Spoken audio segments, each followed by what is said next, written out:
Okay, arithmetic with complex numbers. Next topic. So adding and subtracting complex numbers is ridiculously simple. I'm not even gonna go through an example right now because all you do is this. When you're adding and subtracting complex numbers, just treat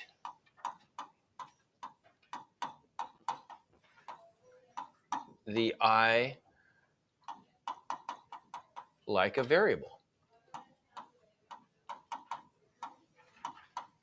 That's it. Treat the I like a variable, and everything is the same as it would be with x's. End of story. We'll do an example where we have to do some adding and subtracting here in a second, but we don't. For now, that's all we need to say. Okay. Same thing is true. Same thing is true with multiplying complex numbers, with one exception. We're going to treat the I like a variable, but remember that I squared is defined as -1. Okay. So for example, if we were going to multiply something like right here, for example, we would just treat the i's like variables when we FOIL this out. But when we get an I squared, we have to immediately convert that I squared to a -1. Okay. Let's look at a little bit more complicated example, something like that. This is a great example because we got a little bit of everything going on here. If we're going to simplify this expression, we're going to follow PEMDAS just like we always do.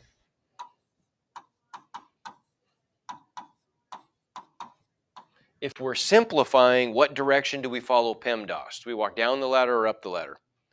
We go down for simplifying, right? We go up for isolating. If we're isolating x, we go up, but otherwise we follow regular PEMDAS. So we go in that direction when we're trying to simplify something, which we're doing here. So what have we got to do first? Okay, well, parentheses. Inside the parentheses, is there anything I can do? There isn't anything, is there? Because 1 plus 7i, for example, those are not like terms, right? We can't add those up. The parentheses are really just there to enclose complex numbers. I'm multiplying those two complex numbers, and then I'm subtracting that one. What do I have to do first? Multiply. I multiply before I add or subtract, right? So we're going to multiply these two guys together. All right. You've done stuff like this before. If those were x's, raise your hand if you've heard the word FOIL. Like tinfoil, yeah.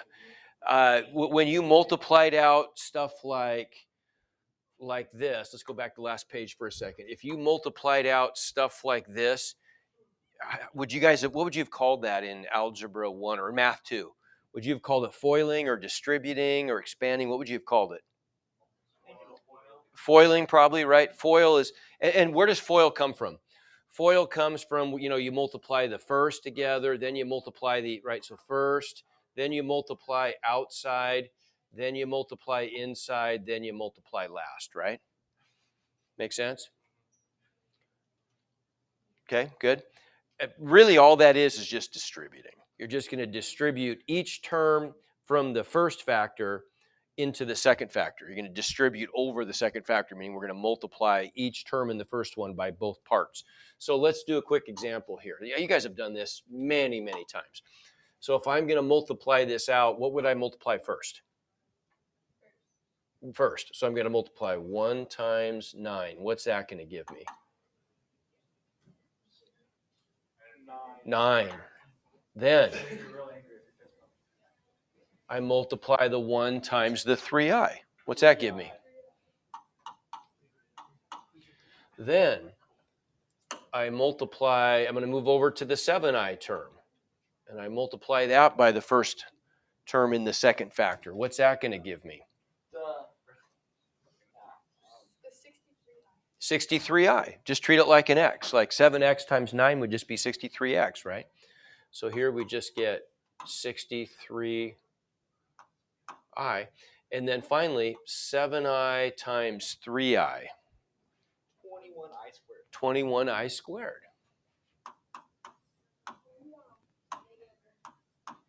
But what's our rule? What's I squared equal to? -1. Okay, so we're going to trade this I squared for a -1. And all that's going to end up doing is just changing the sign of the 21, right? So I'll end up from that first stuff, I'll end up with 9 plus 3i plus 63i. What's that last term going to be? Minus 21. So when we get an I squared, the i's go away and they just get replaced with a -1, okay? And then don't forget, we've also got this, we haven't dealt with this yet, but all that stuff, we're subtracting from all of that stuff the quantity 4 plus 2i. But we're not done over here yet, right? Well, I guess we could be. I mean, we shouldn't be. Let's not be. Let's finish the deal with our multiplication. What's combined like terms? Good. So the last step here would then just be, we've got, let's see, we've got some real numbers without i's. 9 minus 21 is what?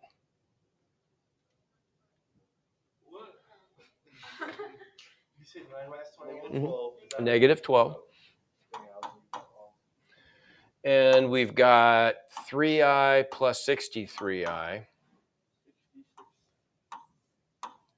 Okay. And now we've got to subtract this stuff. Well, what if that was a 4 plus 2x that we were subtracting? What would you do?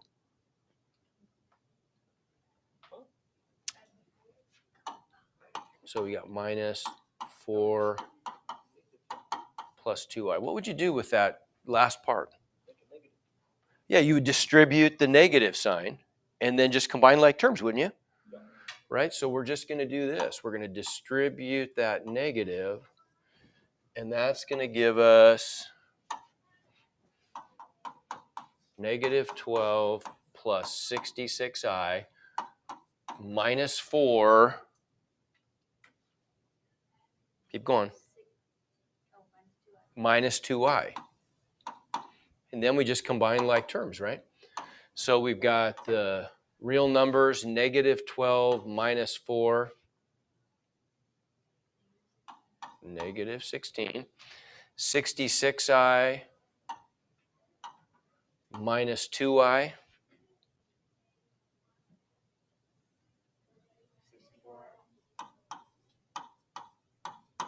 And that's it. There's our answer. Okay, give me 1 to 5. Okay, not a huge deal, right? I mean, all we're doing is just treating the i's like variables. The only difference was at I squared. Otherwise, this is the same problem we would have had if those were x's instead of i's, right? Exactly the same. Okay? All right, so next we got dividing. So now we know how to add, subtract, and multiply complex numbers. Not a big deal. Dividing is, a little bit trickier, right? We have a similar rule to what we had with when we had divided square roots. We said we had no tenths in the basement, right? We have another rule here, no i's in the basement. Okay, so when we're dividing complex numbers, no i's in the basement.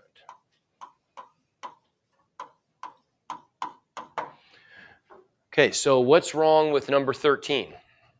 There's 2 i's. Yeah, we have an I in the basement. Can't do that. So what do you think our strategy is here to get the I out of the basement? I don't have to multiply by the 2. I just have to multiply the top and the bottom by I, right? Because I times I is I squared, which is -1, which would get rid of the I in the basement, right? So all we have to do here is multiply by I over I. On the bottom, I get what? Good. Well, 2i squared, which is going to be a -2. You're right.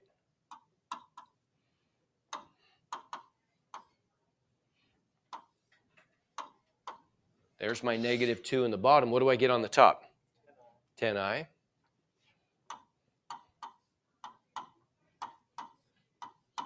And what if we had 10x divided by -2? What would we get?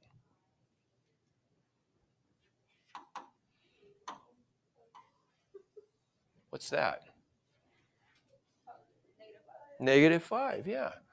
So we just end up with negative 5i is our answer, right? Does that make sense? Okay. Okay, why don't you go try number 16.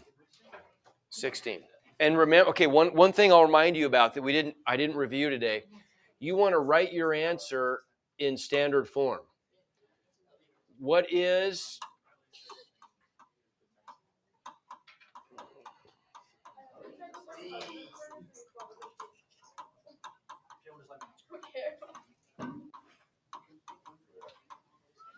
what's standard form of a complex number? A plus bi. There you go. Real part plus imaginary part times I. Okay, you're doing number 16, and you're going to write your answer as a complex number in standard form.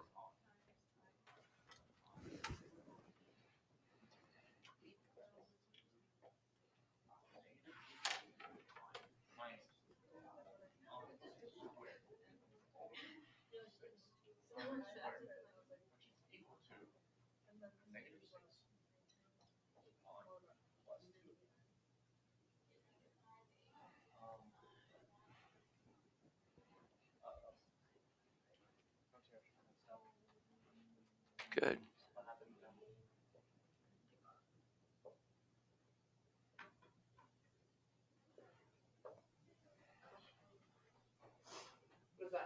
Okay, but remember, now when we're writing our answer out now, we can't write it with a common denominator. We have to write separate terms.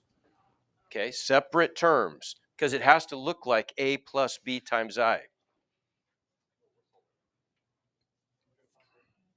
Okay, this looks pretty good. Everybody's doing great. They got down to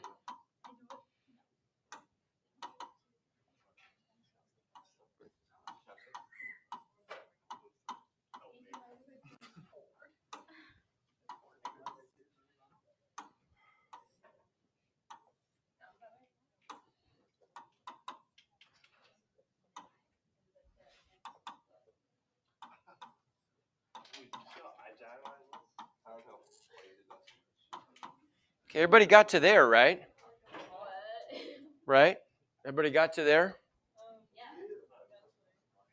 Yeah, but okay, but the bottom I squared is -1, right? So on the bottom that would just be a -6. Okay. All right, so now what? Everybody take a look. It looks like, okay, good, good. We're getting real, some are super close, super close. Hey, boys, put that down. Put that down and pay attention, because those are not correct. They're close, but they're not correct. Okay, so what do we do here then? We want to split the denominator. We don't want a common denominator. We're going to break this into two separate fractions.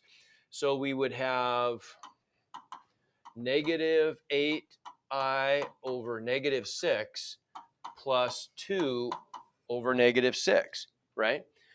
So we got to simplify this. Well, first of all, -8 over -6, negative over negative becomes positive, right? And that would reduce to a positive 4/3 times my I. And then 2 over -6, positive over negative becomes negative, and 2 over 6 reduces to 1/3. However, that's still not quite written. I saw a lot of people get really close to that, but that's still not written in standard form. What's wrong with it? Say it again. No, we don't want one. That's okay. We want to have them separate, but look at standard form again. Standard form, A plus BI. How's that different than A plus BI? Ah, you got to flip it around. Nathan, what are you doing? Nathan. I did that part. No, you leave it like this. Okay. Nathan, you're getting on my nerves today, buddy. Come on now. So we got to flip these around. It's got to be -1/3 plus 4/3 I. Look, that fits the pattern A plus B times I. The real part A is -1/3. The imaginary part B is 4/3. Okay? Good? Okay. You want another one? Okay, one more. All right, let's do one more. Why don't you do, how about Here, I'll tell you what, you're going to get more practice in a second. Grab a seat. We're going to get more practice in a second. Okay. Okay, so we got to do just a little bit of a review here, and we're going to add something to it. Do you guys remember talking about conjugates? We've hardly ever even said the word, but conjugates are this. Conjugates are two binomials where I've got the same terms. A and B are going to be the same terms once they're being added and once they're being subtracted. So anything that fits the form A plus B times A minus B, if it fits that pattern, that's a conjugate pattern. When I multiply out conjugates, look what happens when I FOIL this out. I get A squared minus A times B plus A times B minus B squared. So we call these the cross terms. The middle terms when we FOIL cancel, and I just end up always with this pattern. The product of A plus B times A minus B is A squared minus B squared. We did this in reverse when we factored. We called this a difference of squares factoring pattern, right? We started with a difference of squares, and didn't we factor it into A plus B times A minus B, right? So we factored it into conjugates, okay? We didn't call them that at the time, but we did. All right, so now we want to look at not just a conjugate, but what's called a complex conjugate. Complex conjugates are made from two complex numbers that each have the same real part, but opposite imaginary parts. So the real part is A for both of them, but it's positive B for one, and the imaginary part is positive B for one and negative B for the other. Well, look what happens when we multiply out complex conjugates. You know, we get A times A is A squared. A times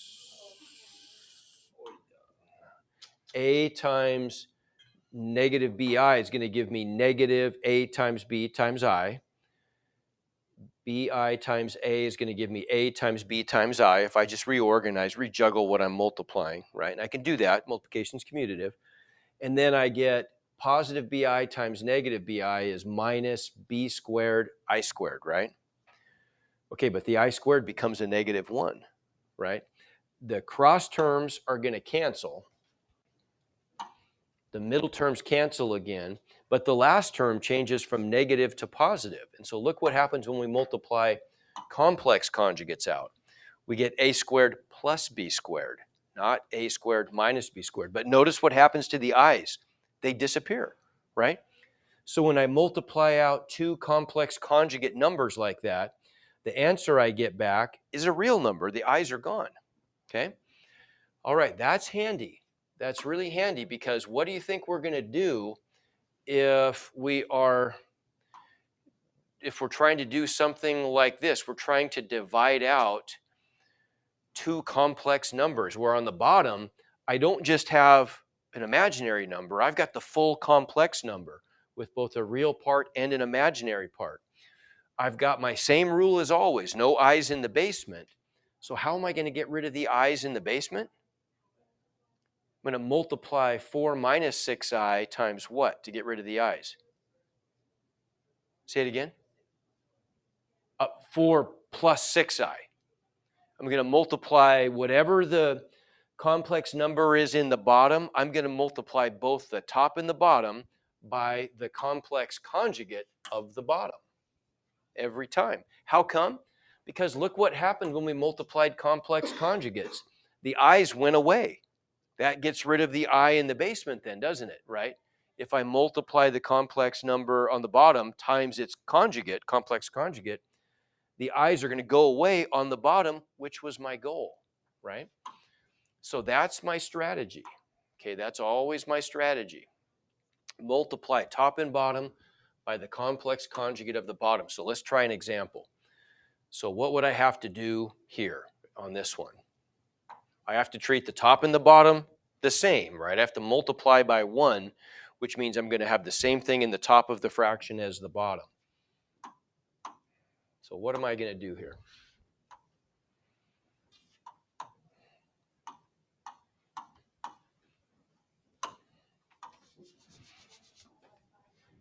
5 minus 6i on the top and the bottom.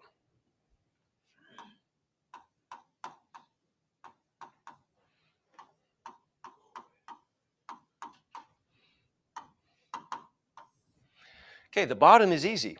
Can anybody tell me what the bottom is going to be? What plus what on the bottom? Yeah, it's going to be 5 squared plus 6 squared. I don't have to FOIL it out because I know my pattern always works for complex conjugates. A plus bi times a minus bi is always equal to the first thing squared plus the second thing squared. I don't have to go through that whole process every time, right? Always works that way. So on the bottom, those are complex conjugates, aren't they? So I know I'm going to get the first thing, which is a 5 squared, plus the second thing, which is a 6 squared.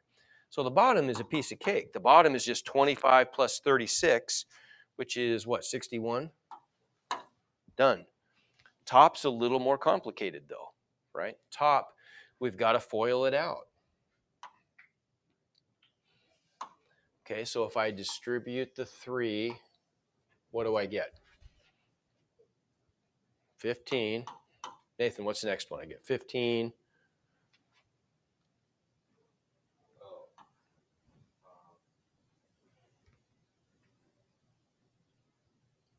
I'm distributing the 3.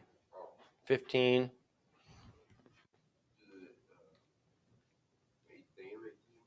minus 18i. Yeah, okay. So there's my first part of distribution. Second part, I've got to distribute the 5i. That's giving me,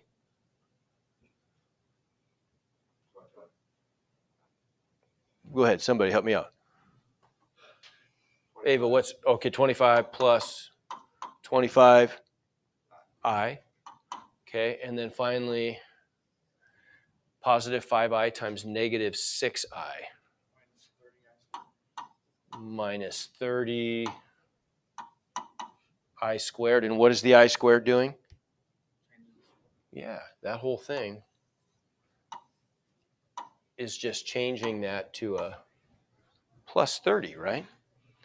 So then what do we get on top? I get 15 plus 30 is 45. Negative 18i plus 25i, that leaves me positive 7i, right? Now all I have to do is just split that up and I'm done.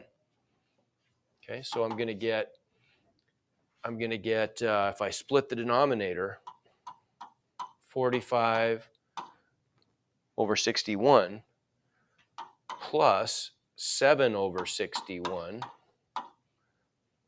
times I, right? There's my plus sign.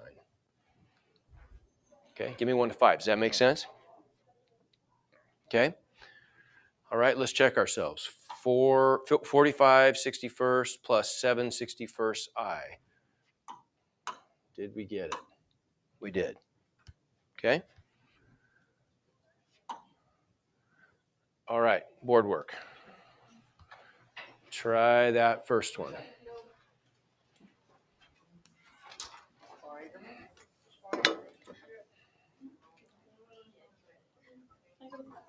Yes, you may. You betcha.